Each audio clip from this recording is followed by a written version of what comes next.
नमस्कार, छत्तीसगढ़ फर्स्ट में आप सभी का स्वागत है। मैं कंचन कोसले। आज की टॉप 10 न्यूज़। एक्सपर्ट्स की चेतावनी, अब अलग तरह से हमला कर सकता है वायरस, बदल रहा है रूप।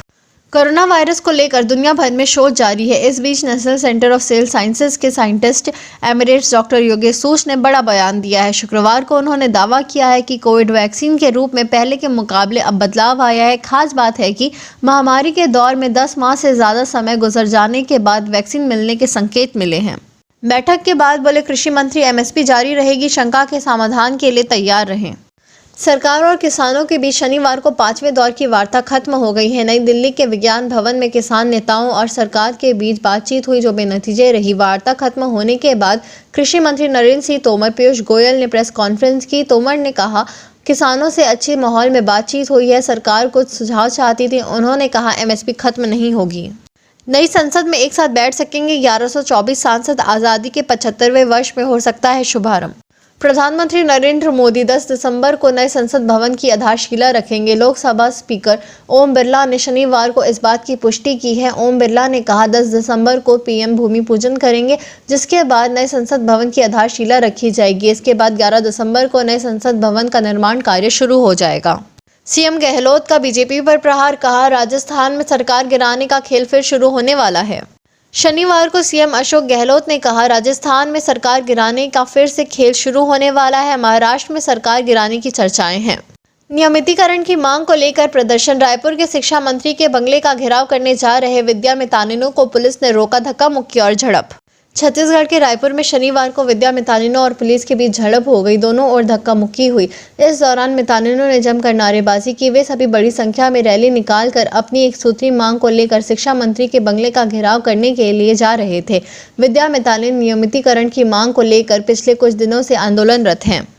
नक्सल प्रभावित परिवारों को राहत। बिलासपुर हाईकोर्ट ने आईजीएयू रायपुर को बीएससी ऑनर्स की एक सीट को सुरक्षित रखने का आदेश दिया। छत्तीसगढ़ हाईकोर्ट ने नक्सल प्रभावित परिवारों के सदस्यों को व्यावसायिक महाविद्यालय के एडमिशन के मामले में राहत दी है। हाईकोर्ट ने आदेश जारी कर इंदिरा गांधी कृषि विद्यालय रायपुर को बीएससी एग्रीकल्चर ऑनर्स की एक सीट सुरक्षित रखने का आदेश दिया है। मामले की सुनवाई चीफ जस्टिस के बेंच में हुई। इस पर अगली सुनवाई मंगलवार को होगी। राजीव गांधी किसान न्याय योजना की चौथी किश्त का भुगतान मार्च में होगा। श्री भूपेश बघेल। मुख्यमंत्री श्री भूपेश बघेल ने आज जशुपाल जिले में ग्राम गम्हरिया में धान खरीदी केंद्र में किसानों के साथ चर्चा में कहा कि राजीव गांधी किसान न्याय योजना की चौथी और अंतिम किश्त का भुगतान चालू वित्त वर्ष में ही मार्च में किया जाएगा। उन्होंने किसानों को बताया कि वर्तमान खरीफ मौसम में खरीदी जा रही धान के लिए राजीव गांधी किसान न्याय योजना की अंतिम अतिरिक्त राशि की पहली किश्त आगामी मई में दी जाएगी। चीन बना चंद्रमा पर अपना झंडा लहराने वाला दूसरा देश। जानिए क्या है इसके मायने। चीन के चंगे 5 मिशन ने चंद्रमा के मिट्टी के नमूने सफलतापूर्वक जमा कर लिए हैं। अब यह मिशन पृथ्वी की ओर वापस आ रहा है, लेकिन इसके साथ ही इस मिशन में एक और काम हुआ है। वह यह है कि चंद्रमा पर अपना झंडा फहराना।